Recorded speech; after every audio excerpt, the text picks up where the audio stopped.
যদি ভোটে ক্ষমতায় না আসে কোন সরকার, উনি জানেন যে ওনার কোনো ভোটের প্রয়োজন নাই। যদি ওনার ভোটের প্রয়োজন হতো তাহলে কিন্তু এরকম বেফাস মন্তব্য উনি করতেন না। যেহেতু উনি জানেন ওনার ভোটের কোনোই প্রয়োজন নাই এবং উনি বিনা ভোটে বারবার ক্ষমতায় আসতে পারবেন এবং এরকম একটা প্রক্রিয়া দেশে উনি চালু করেছেন, সুতরাং ওনার জন্য এটা কোনো ব্যাপার না।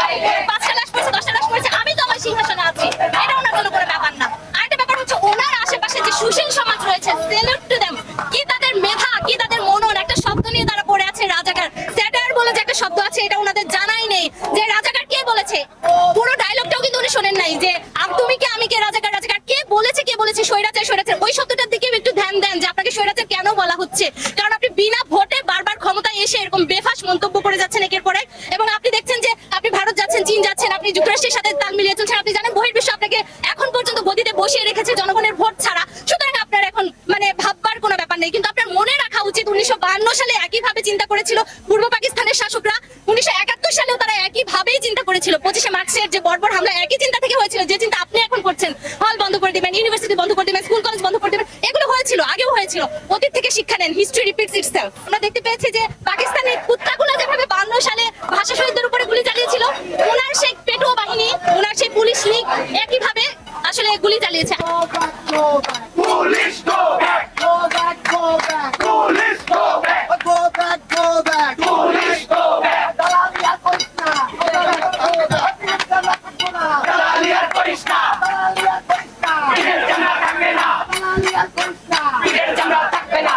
Go back, go back! Police go back! আমার ভাইয়ের রক্ত! পিতা যেতে দেব না! আমার ভাইয়ের রক্ত! পিতা যেতে দেব না! আমার বোনের রক্ত! পিতা যেতে দেব না! আমার বোনের রক্ত! পিতা যেতে দেব না! আমার ভাই কবরে! পুলিশ কেন বাইরে? আমার ভাই কবরে! পুলিশ কেন বাইরে? আমরা যারা সাধারণ ছাত্র তারা খুব শান্তিপূর্ণভাবে আন্দোলন করে আসছি। আমাদের মধ্যে কোনো ভায়োলেন্সের কোনো চিহ্ন ছিল না। এক পর্যায়ে এসে দেখা গেল কি, যখন আপনার ওবায়দুল কাদের সাহেব গ্রিন সিগন্যাল দিলেন যে এটাকে ছাত্রলীগরাই রাজনৈতিকভাবে কি দিবে, করবে। তার মানে আমাদের মাননীয় মন্ত্রী আওয়ামী লীগের সাধারণ সম্পাদক ওবায়দুল কাদের সাহেব উনি নিজেই ছাত্রলীগকে দিয়ে এই ভায়োলেন্সের সূচনা ঘটিয়েছে। আপনারা দেখেছেন এর আগে আমাদের মধ্যে কোনো ধরনের ভায়োলেন্স ছিল না। এরপরে গতকাল আপনারা দেখেছেন যে ছাত্রলীগ এবং পুলিশ ছাত্রলীগকে পক্ষে সাথে নিয়েই সাধারণ ছাত্রদের উপরে হামলা করেছে। আমার প্রশ্ন, ছাত্রলীগ কি বাংলাদেশের আইন প্রণয়নকারী কোনো সংস্থা? তারা সাধারণ ছাত্রদের উপরে হামলা করবে কিভাবে? তাও পুলিশের মতো আইন প্রণয়নকারী সংস্থার পক্ষ হয়ে তারা কিভাবে ছাত্রলীগদেরকে নিজে শেল্টার দিয়ে সাধারণ ছাত্রদের উপরে হামলা করাচ্ছে।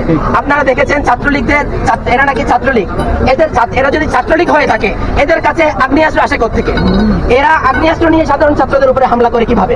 পুলিশ কি এগুলো দেখে না? আপনারা দেখেছেন যে কজনের আগ্নেয়াস্ত্র সহ যে কজনের ছবি প্রকাশিত হয়েছে তাদের পরিচয় উদ্ঘাটিত হয়েছে। এখনো কি তাদের কাউকে গ্রেফতার করেছে পুলিশ? করেনি।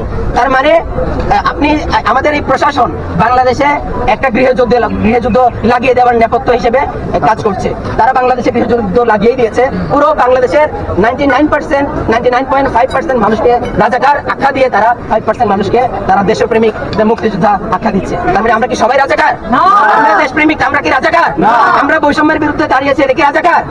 একদিকে 56% কোটা, বাকি 44%